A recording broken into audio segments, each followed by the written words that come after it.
Padre Santo, Señor, te damos gracias porque nos das esta hermosa y maravillosa oportunidad de poder estar escudriñando juntos, Señor, estar escudriñando como hermanos, como un mismo cuerpo, Señor, como iglesia, esta carta a los Efesios, Padre Santo. Señor, te pedimos que abras nuestro entendimiento, Señor, danos esa sabiduría, Señor, revela tu palabra, Señor, a nuestros corazones. Padre, todo esto lo pedimos en el precioso nombre de Cristo Jesús. Amén y amén. Bueno, mis hermanos, este es el inicio para una de las 14, 15 clases que tenemos preparadas para estudiar esta maravillosa carta de los Efesios, esta carta que Pablo ha escrito o escribió desde la prisión hacia la iglesia que se encontraba en Éfeso, ¿no? Hermano, lo primero que vamos a ver hoy es básicamente una introducción para poder entender quiénes eran los Efesios, por qué escribió Pablo esta carta, entender un poquito de cómo está dividida la carta y sobre todo dar una pequeña introducción a una razón principal de qué es lo que Pablo quiere decirles para que ellos puedan poner por obra, ¿no? Así que, mira, lo primero que vamos o te puedo decir es precisamente que esta es una de las 13 epístolas de Pablo. Efesios la escribió Pablo. Es una de las 3 epístolas que se considera que Pablo escribió en prisión. No sé si recuerdas, para los que estuvimos estudiando el libro de los Hechos, pero Pablo estuvo, después de su tercer viaje misionero, llega precisamente a Jerusalén, y en Jerusalén lo arrestan, y Pablo está por 2 años en Cesarea, y luego después tiene ese viaje rumbo a Roma donde sufre un naufragio, y en Roma todavía llegando allá lo dejan otro tiempo más en prisión, y ahí es donde probablemente se dice que en este trayecto, en este lugar es donde Pablo escribe esta carta a los Efesios. Así que vamos a ver cómo está dividido, ¿no? Primeramente, en esta introducción lo que podemos ver es de que son 6 capítulos los que tiene esta carta. Los primeros 3 capítulos están enfocados básicamente en que Pablo está tratando de darle a entender a los Efesios lo que Dios hizo por nosotros y lo que nosotros somos en Cristo. Esos primeros 3 capítulos básicamente están divididos en esto, y el capítulo 4, 5 y 6 de Efesios es la manera en la que debemos de responder. Básicamente estas son las 2 divisiones de la carta. Así lo vamos a estar estudiando. Y esta, mi hermano, es una carta hermosa, una carta maravillosa. Es una carta que muchos la han nombrado la reina de las epístolas, ¿no? Por su alto contenido doctrinal, por su alto contenido teológico que tiene Pablo. Así que, como podemos ver, estos 6 capítulos los tenemos divididos en 2 partes. Y muchas veces en las iglesias empezamos dando las predicaciones, o nos enfocamos mucho cuando damos temas sobre el capítulo 4, 5 y 6. Nos vamos a lo práctico, mi hermano. Siempre nos vamos ok, ¿quieres ser un buen esposo? Bueno, ahí lo puedes ver en Efesios, ¿no? Quieres ser una buena esposa, quieres ser un buen hijo, quieres ser un buen padre, quieres ser un buen trabajador, incluso cómo ponernos esa armadura de Dios, ¿no? Siempre cuando vemos, o normalmente vemos predicaciones de acorde a lo que debemos hacer, a la parte práctica. Pero, mi hermano, Pablo empieza primero diciendo lo que Dios hizo por nosotros. Lo primero que quiere explicarle Pablo a los Efesios es que para que ellos puedan salir adelante y empezar a comportarse como cristianos en medio de una ciudad como Éfeso, una ciudad idólatra, una ciudad inmoral, lo primero que tienen que hacer ellos es entender lo que Dios hizo por ellos y lo que ahora ellos son en Cristo Jesús. Esta es la manera en la que Pablo comienza la carta, porque esta es fundamental. Primero necesitamos entender la parte teórica, lo teológico, para que después, entendiendo esto, podamos poner en práctica el capítulo 4, 5 y 6. Así que es muy importante que podamos entender el capítulo 1, 2 y 3 para que podamos corresponder a lo que Dios hizo por nosotros. ¿Ok? Vamos a enfocarnos prácticamente en eso. Vamos a ver algunos puntos también de la introducción. Lo primerito es quién escribió el libro. Bueno, en el capítulo 1, versículo 1, básicamente vemos que es el apóstol Pablo el que lo escribe. Y nuevamente lo decimos en algún momento durante su encarcelamiento en Roma, ¿no? ¿Cuándo fue escrito? Se cree que fue entre el año 60 y 62, probablemente entre 10 y 14 años de que fue fundada la iglesia, es cuando Pablo escribe esta carta a esta iglesia que está en Éfeso. ¿Desde dónde fue escrito? Pues bueno, desde la cárcel en Roma. Pablo estaba prisionero, hay que recordar esta parte, ¿no? Pablo ya tiene mucho tiempo prisionero y desde ahí es donde Pablo empieza a escribir. Es importante que entendamos esto porque al final de la carta podemos ver cómo Pablo describe la armadura de Dios, y es muy probablemente que Pablo, estando en la cárcel, estando preso, y mientras escribía la carta, es muy probablemente que estuviera viendo algún soldado romano que lo estaba custodiando con toda su armadura, y de ahí sacó esta metáfora de la armadura de Dios, ¿no? Es muy probable, por eso decimos que es interesante que podamos conocer todo el contexto en sí. Ok, ¿cuándo inició la iglesia? Vamos a tomar un poquito aquí de tiempo para recordar cuándo inició la iglesia en Éfeso. Si recordamos algo de Hechos 19, Pablo está durante su segundo viaje misionero, y en este segundo viaje misionero de Pablo, no sé si recuerdas, pero Pablo ya no va con Bernabé, ahora Pablo va con Silas. Así inicia el segundo viaje misionero. Después se sube o se une al grupo o al equipo, se une Timoteo, más adelante se une Lucas, y cruzan por primera vez, o el evangelio llega por primera vez a Europa. Llega a la ciudad de Filipos. Entonces ahí Pablo todavía está en su segundo viaje misionero. Pablo, antes de llegar a Filipos, dice que incluso antes de encontrarse con Lucas, se miraba que Pablo quería ir hacia el sur, muy probablemente a Éfeso, pero no lo dejó el Espíritu Santo, no sé si recuerdas. Y quería ir hacia el norte, tampoco lo dejó el Espíritu Santo, y tiene este sueño de que tiene que llegar precisamente de Troas, y luego después tiene que ir a Filipo porque tiene el sueño de este varón macedonio, ¿no?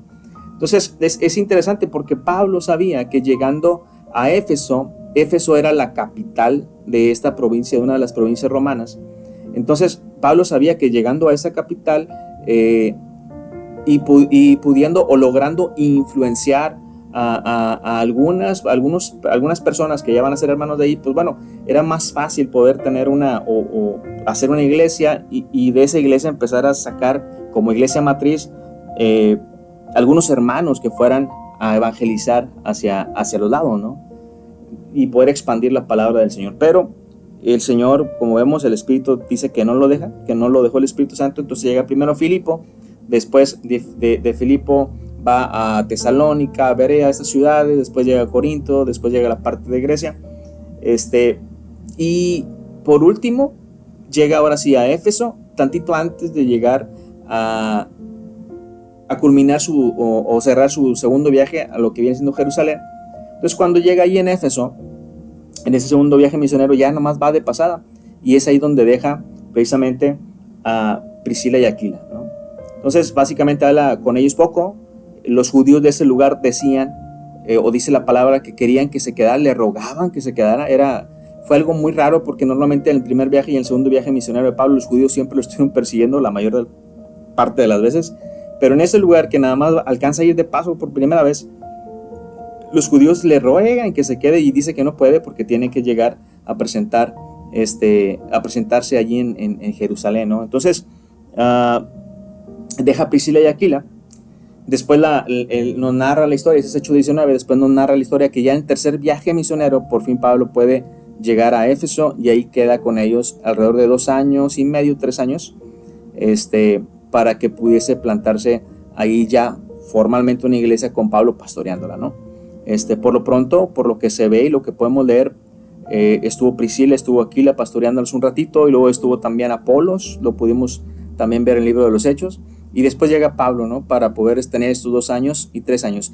Mi hermano, yo no sé tú, pero 2 años y medio o 3 años en Éfeso, en una ciudad, es bastante tiempo en el cual Pablo pudo tener muchas muy buenas amistades, pudo conocer mucha gente, pudo conocer muchos hermanos, estuvo pastoreando a bastantes.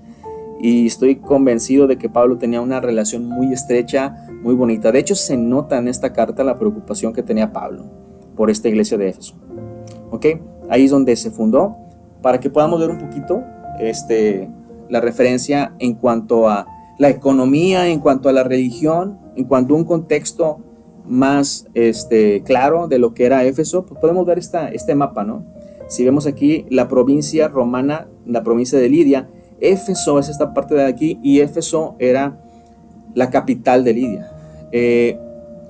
Básicamente estaba pegadita al mar, como podemos ver aquí en la imagen. Tenía 2 puertos, y esto era muy importante. ¿Por qué? Porque si podemos ver, Éfeso es esta parte de aquí que está señalada, y esto es Asia Menor. Entonces, ¿qué quiere decir? Que esta parte de Europa, o sea, toda Europa, las embarcaciones que venían de Europa para traer el comercio, para cualquier cosa que fueran a comercializar, tenía que entrar por Éfeso. O sea, todos los barcos que venían con esas mercancías tenían que entrar por Éfeso. Lo mismo la parte de África, de Egipto, todo lo que venía con mercancía entraba por Éfeso. Para poder entrar a Asia Menor, pues tenías que entrar por Éfeso. Esa era la puerta, una de las puertas más grandes para poder entrar a toda Asia Menor y poder comenzar a comercializar ahí. Así que nos podemos dar una pequeña idea de lo que era Éfeso. Éfeso era una ciudad muy comercial. Se dice que había alrededor de 300,000 personas que eran habitantes de ahí, pero que era visitada por esta parte que era una entrada hacia Asia Menor. Era visitada por cerca de 3 millones de personas al año. Entonces era una ciudad muy comercial, era una ciudad muy próspera. Había de todo tipo de gente. Imagínate, gente que venía de Italia, gente que venía de Grecia, obviamente de Roma, ¿no? Gente que venía de otras partes, ahora también mezclado con gente que venía de la parte de acá de Arabia, gente que venía también de la parte de Egipto, la parte de África. O sea, imagínate toda la cantidad de gente que llega de diferentes lugares, la mezcla de ideologías que tenía esta ciudad. Porque quieras o no, todos llegan, y llegan precisamente cada uno con sus ideas. Ni se diga, estaba muy cerquita Corinto, estaba muy cerquita Atenas. Atenas sabemos que es muy filosófico, era muy filosófico. Entonces, teniendo tan cercano y tanta gente de diferentes culturas, la ciudad de Éfeso, yo creo que era una de las capitales. Obviamente le llaman una de las megápolis. Era una ciudad que estaba muy confundida, pero entre tanta ideología, mi hermano, la ciudad de Éfeso tenía una particularidad importante, que era por este templo, que es el templo a la diosa Artemisa, o a la diosa de Éfeso, como le llaman, Diana de Éfeso. Este templo estaba considerado como una de las 7 maravillas de esos tiempos, y era muy visitado ese templo para ir a adorar a esta diosa. También algunos historiadores dicen que ese templo era una especie de banco en el cual ibas y pedías un préstamo y pues tenías que estar pues pagando, ¿no? Entonces, este templo, que era un templo a una diosa pagana, nos da a entender que Éfeso era una ciudad muy, muy religiosa, obviamente dioses paganos. Era una ciudad muy próspera. Diana de Éfeso era la diosa de la fertilidad, imagínate. O sea, no era la diosa de la virginidad, no, sino era la diosa de la fertilidad. Entonces, las sacerdotisas que había ahí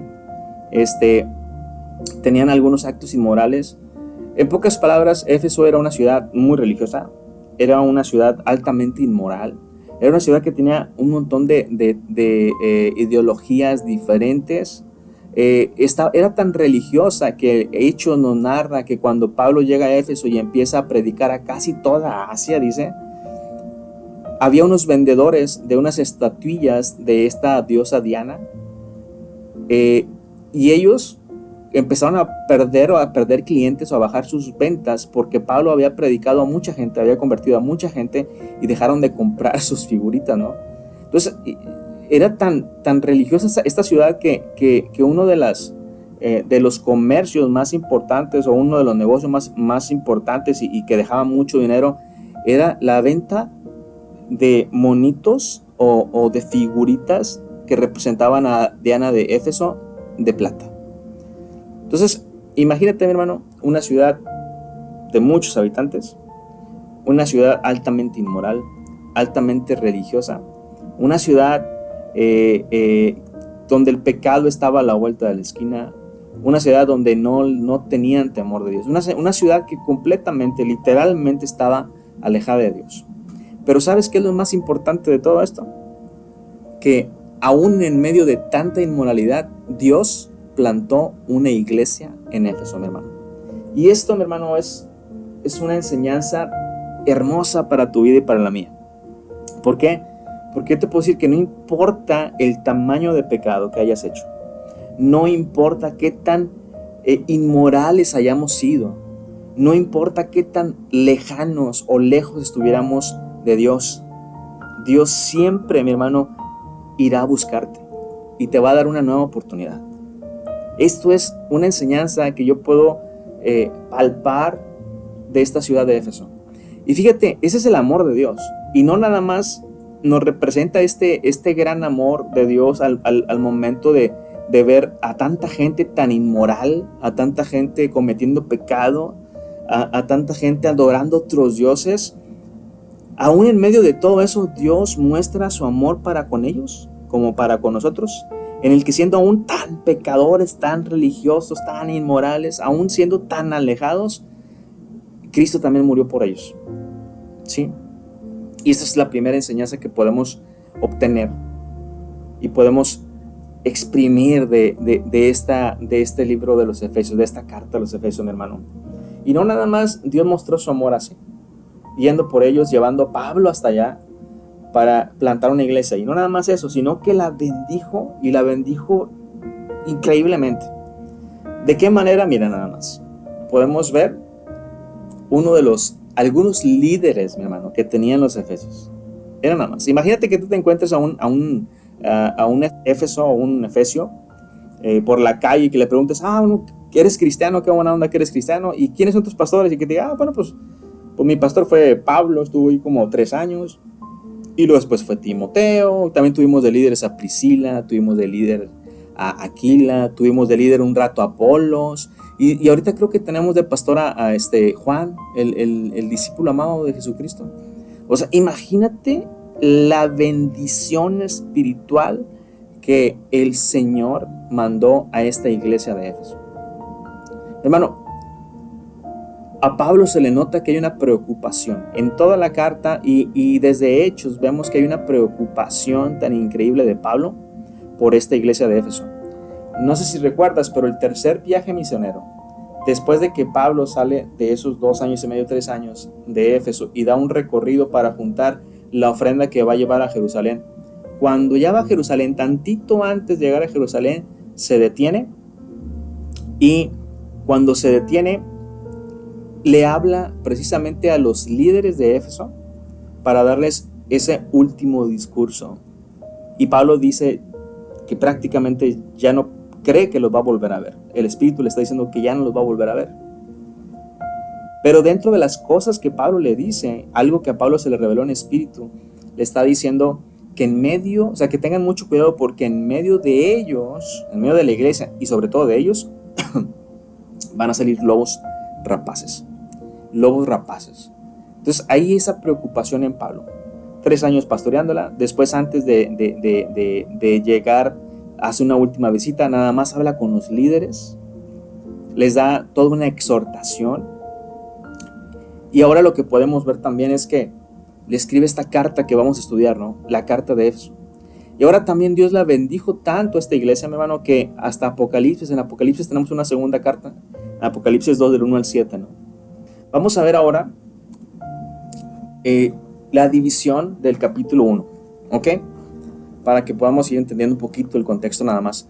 El capítulo 1 de Efesios, como le decimos, el capítulo 1, 2 y 3 habla de lo que Dios hizo por nosotros. El capítulo 1 de Efesios está dividido en 3 partes. Lo primerito, el versículo 1 y 2 es el saludo de Pablo, la salutación, ¿no? Anteriormente, bueno, hoy en actualidad, para empezar, hoy en actualidad lo que podemos ver es que cuando escribimos una carta, al último de la carta escribimos quién es la persona que la escribió, ¿no? Quién es el que envía la carta. Anteriormente, pues mandaban una carta y la mandaban en rollos. Entonces, si querían ver quién la había mandado, pues tenían que desenrollar toda la carta y al último ver dónde estaba el remitente, ¿no? El que la había mandado, ¿no? En la antigüedad, pues obviamente por eso lo escribían al inicio. Primero daban el saludo, se presentaban quién estaba escribiendo y para quién era la carta, y después de eso, pues ya empezaba toda la carta, ¿no? Entonces en el versículo 1 y 2 vemos el saludo de Pablo, la salutación. Del versículo 3 al versículo 14 vemos la parte de la adoración. Esto le llamamos doxología, que no es nada más que una adoración de los atributos de Dios, pero esta doxología de Pablo es como un canto, mi hermano. Es como un canto y el coro de este canto, de estos versículos, es para alabanza de su gloria, para alabanza de su gloria. Pablo prácticamente le está diciendo a los efesios lo que Dios hizo por ellos para alabanza de su gloria. ¿Sí? Y luego dice, y el Hijo lo pagó para alabanza de su gloria, y el Espíritu Santo nos sella para alabanza de su gloria.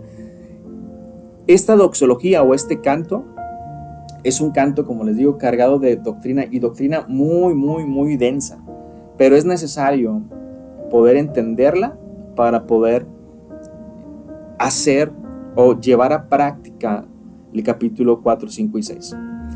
Una segunda enseñanza que puedo yo tener de esto que hace Pablo aquí, porque es un canto, es una adoración para Dios cargado de mucha doctrina. La enseñanza que yo puedo obtener de aquí es de que la adoración de Dios tiene que ir basada en un entendimiento de quién es Él. No sé si recuerdas, pero Jesús le dijo a la samaritana, cuando la samaritana le dijo, es que nosotros adoramos aquí en este pozo, ¿no? El Señor le dice, ustedes adoran lo que no conocen, y adorar lo que no conocen es como no adorar nada. Y Pablo lo que está haciendo en esta doxología, en este canto, en esta adoración al Señor, en estos 10 versículos, es básicamente adorar a Dios por medio de un canto, pero con mucho entendimiento teológico. Así que, mi hermano, no sé cuántas veces has ido tú a la iglesia a adorar al Señor por, no sé, al inicio, las alabanzas, las adoraciones, y estamos cantando, y muchas veces lo que cantamos ni siquiera sabemos lo que estamos cantando, o ni siquiera entendemos lo que estamos diciendo.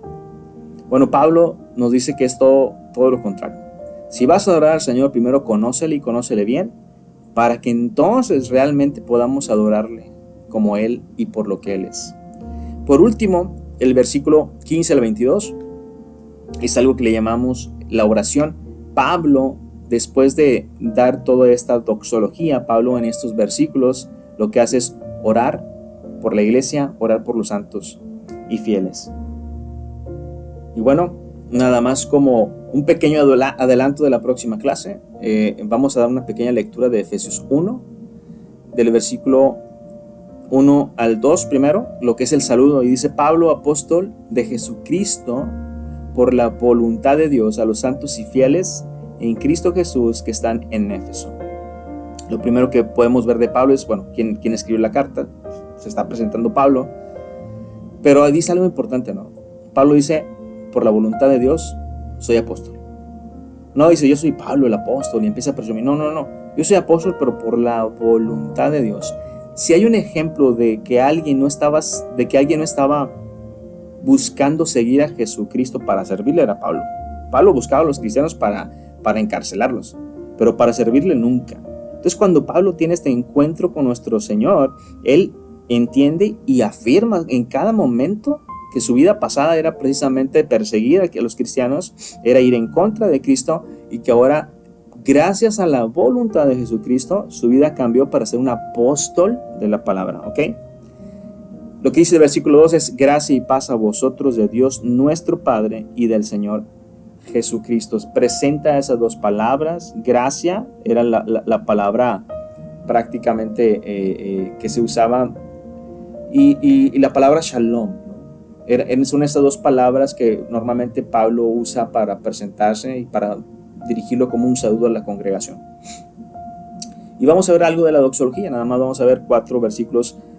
Lo primerito es: bendito sea el Dios y Padre de nuestro Señor Jesucristo, que nos bendijo con toda bendición espiritual en los lugares celestiales en Cristo, según nos escogió en Él antes de la fundación del mundo, para que fuésemos santos y sin mancha delante de Él, en amor, habiéndonos predestinado para ser adoptados hijos suyos por medio de Jesucristo, según el puro afecto de su voluntad. ¿Para qué? ¿Para qué nos escogió desde antes? ¿Para qué Dios nos planeó? ¿Para qué Dios nos hizo?